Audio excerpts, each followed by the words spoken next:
Indonesia saat ini berada pada transisi demografi dan akan memasuki suatu kondisi aging population, yaitu ketika lebih dari 10% jumlah penduduknya adalah lanjut usia atau di atas 60 tahun.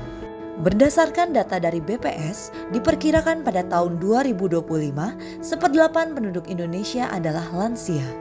Kelompok lansia diharapkan tetap aktif, sehat, dan dapat berkontribusi secara sosial maupun ekonomi.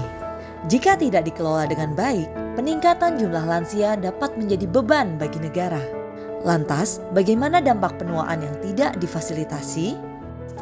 Beban kesehatan pada lansia menuntut peningkatan pelayanan kesehatan yang lebih spesifik, terutama dalam hal penyakit kronis.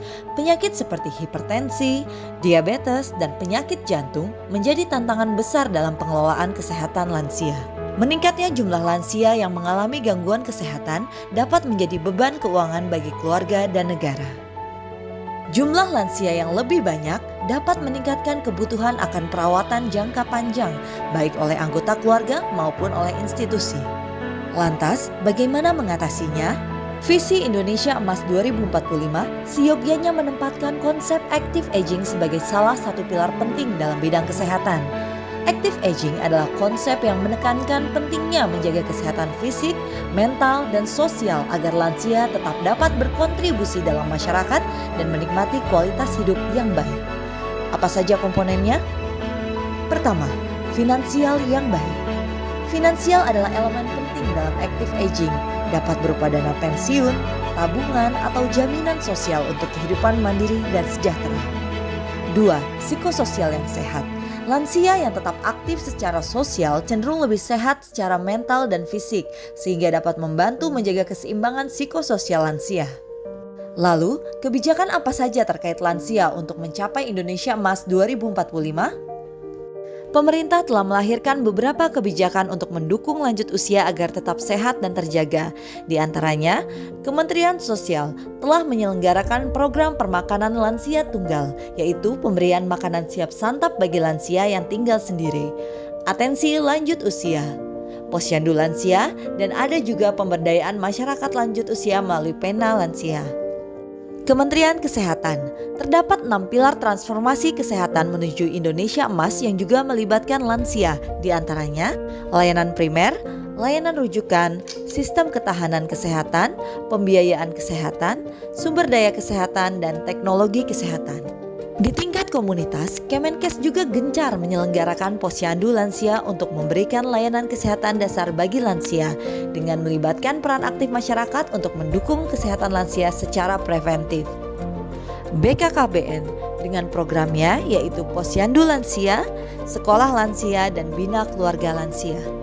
3 kementerian dan lembaga menyelenggarakan program posyandu lansia. Meskipun demikian, posyandu lansia di beberapa daerah masih belum berjalan optimal. Sesungguhnya telah terdapat sejumlah kebijakan, namun kurangnya koordinasi dan kolaborasi antar kementerian dan lembaga mengakibatkan masalah serius seperti tumpang tindih fungsi, ketidaksinambungan program dan kebijakan, kualitas pelayanan publik yang buruk, ketidakpuasan masyarakat, serta kerugian ekonomi. Selain itu, ada lagi masalah krusial terkait layanan kesehatan bagi lansia di Indonesia. Di antaranya, kualitas pelayanan yang belum merata, kurangnya tenaga medis yang terlatih secara khusus dalam bidang geriatri, kemudian BPJS kesehatan yang terbatas, aksesibilitas dan infrastruktur yang belum ramah lansia, serta kurangnya kesadaran masyarakat akan pentingnya menjaga kesehatan hingga lansia. Bila kita berkaca dari kebijakan negara tetangga Singapura telah menjadi zona biru ke-6 di dunia, yaitu tempat di mana masyarakat dapat hidup lebih lama dan lebih sehat. Ini hanya mungkin terjadi bila Singapura menerapkan aturan yang sangat ketat untuk mengurangi faktor resiko penyakit pada lansia dengan beberapa kebijakan, di antaranya kawasan hijau yang mudah dijangkau, wilayah bebas asap rokok, label nutrisi makanan dan minuman, pajak yang tinggi untuk rokok dan alkohol, serta transportasi yang ramah lansia. Meskipun terdapat berbagai permasalahan, Indonesia memiliki daerah yang telah berhasil, salah satunya Yogyakarta. Penelitian UGM tentang lansia di Yogyakarta menunjukkan lansia di provinsi ini memiliki tingkat partisipasi sosial yang tinggi. Sekitar 70% lansia tetap aktif berpartisipasi dalam kegiatan sosial seperti terlibat dalam program pengawasan, mentoring, kerajinan tangan, pertanian, serta pelatihan keterampilan baru. Program ini telah membantu menjaga kesehatan fisik, psikososial, dan memperpanjang harapan hidup lansia. Posyandu lansia di Yogyakarta juga telah berjalan efektif dan terintegrasi di berbagai desa. Lebih dari 60% lansia di Yogyakarta rutin memeriksakan kesehatan serta mendapatkan edukasi mengenai gaya hidup sehat. Program komunitas lansia produktif di Yogyakarta juga mengajarkan kegiatan seperti kerajinan tangan dan pertanian organik yang telah berhasil melibatkan lebih dari 500 lansia di wilayah Sleman dan Bantul, sehingga mengurangi ketergantungan lansia pada keluarga dan meningkatkan kesejahteraan finansial mereka. Untuk mencapai visi Indonesia Emas 2045 dalam konteks active aging, dibutuhkan serangkaian kebijakan strategis yang solid dan memfasilitasi keikutsertaan lansia. Kebijakan kesehatan lansia.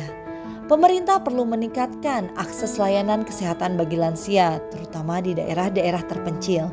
Penyediaan fasilitas kesehatan yang ramah lansia. Peningkatan jumlah tenaga medis yang terlatih dalam bidang geriatri. Pengembangan layanan kesehatan lansia berbasis komunitas seperti posyandu lansia perlu menjadi prioritas. Serta promosi gaya hidup sehat sejak dini juga menjadi penting agar generasi muda dapat memasuki usia lanjut dengan kesehatan yang baik. Kebijakan jaminan sosial. Memastikan lansia menerima jaminan sosial baik pekerja sektor formal maupun informal agar lebih banyak lansia yang terlindungi secara finansial. Kebijakan partisipasi sosial.